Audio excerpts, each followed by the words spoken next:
বড়সড় ধাক্কা খেলো চাইনিজ ডিফেন্স সিস্টেম, ডিফেন্স এক্সপোর্টের মধ্যে।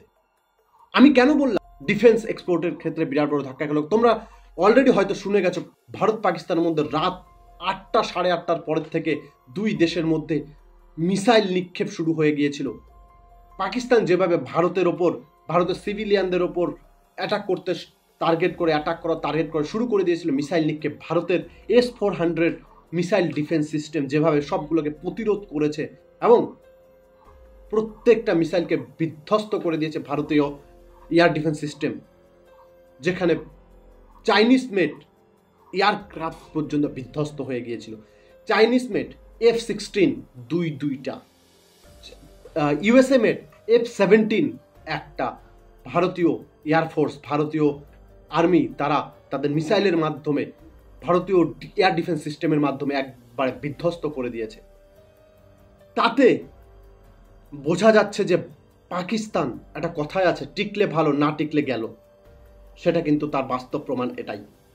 এই ঘটনার পর থেকে বিদেশ যারা চায়না থেকে ডিফেন্স সিস্টেম পারচেস করে তারা এখন প্রশ্ন করবে যে আসলে কি নেওয়া উচিত। আর আগে দিনের বেলা তোমরা শুনেছ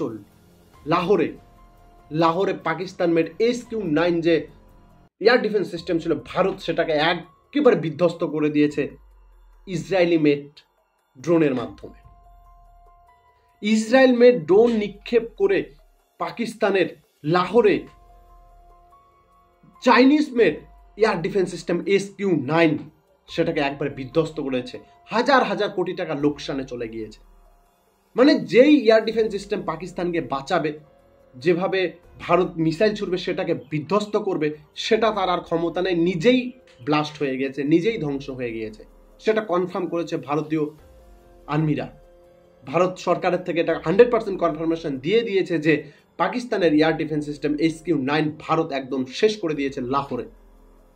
তো বন্ধুরা, চীনের কিন্তু এটা একটা বড় ইম্প্যাক্ট পড়বে, কারণ চীন আফ্রিকান দেশগুলোতে নানা ধরনের যুদ্ধ সরঞ্জাম এক্সপোর্ট করে, বিক্রি করে।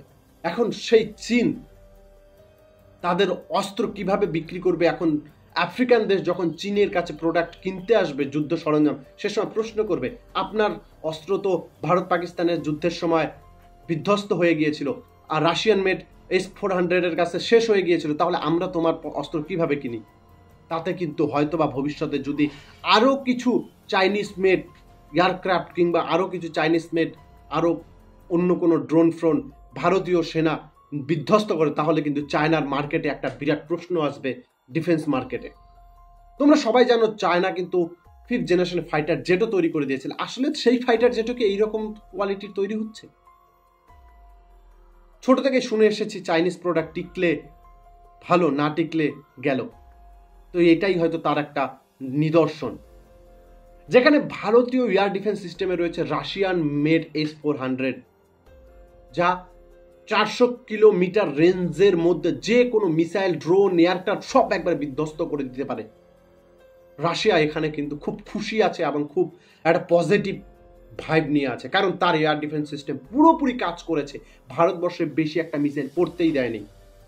আর অন্যদিকে চীন তাদের এয়ার ডিফেন্স সিস্টেমে বিনষ্ট করে দিয়েছে, যেখানে ভারতীয় নিজস্ব ডেভেলপ এয়ার ডিফেন্স সিস্টেম আকাশ, সেটাও কিন্তু পুরোপুরিভাবে কাল অ্যাক্টিভ ছিল এবং সেটাও পুরো দমে কাজ করছে। মানে ভারত নিজস্ব তৈরি এয়ার ডিফেন্স সিস্টেমও কাজ করেছে। আর চীন নাকি বিশ্বের বিরাট টেকনোলজির শক্তিশালী দেশ। হ্যাঁ, এটা ঠিক, চীন টেকনোলজির দেশ, কিন্তু তারপরেও তার যে কমিয়া রয়েছে সেটা কালকে তা আমরা দেখতে পেলাম পাকিস্তান ভারতের যুদ্ধ শুরুর প্রথম দিনই। HQ-9 প্রচুর দামের একটা এয়ার ডিফেন্স সিস্টেম, যেটা ভারতীয় এয়ারফোর্স দ্বারা কিন্তু বিধ্বস্ত করে দেয়। তো বন্ধুরা, এই যে এইরকম ঘটনার পরে মনে হচ্ছে তোমাদের যে ভবিষ্যতে চাইনিজ প্রোডাক্ট অন্য দেশ নেওয়ার আগে প্রশ্ন করবে না? যেখানে ভারতীয় এয়ার ডিফেন্স সিস্টেম বিদেশে আজারবাইজান, আর্মেনিয়ারা কেনার জন্য উঠে পড়ে লেগেছে, চায়না যেভাবে তাদের এয়ার ডিফেন্স সিস্টেমকে বিধ্বস্ত হতে দেখলো পাকিস্তানে, তাতে কি আরো ভবিষ্যতে ইন্ডিয়ান এয়ার ডিফেন্স সিস্টেম বিদেশে চাহিদা বাড়বে না? তো এটা একটা বিরাট প্রশ্ন। তো বন্ধুরা, চাইনিজ মালই হয়। কালকে চাইনিজ মালে তার একটা প্রমাণ আমরা দেখতে পেলাম। তো তোমরা জানাও এই ভিডিওর পরিপ্রেক্ষিতে তোমাদের মন্তব্য যে চাইনিজ প্রোডাক্ট কেমন।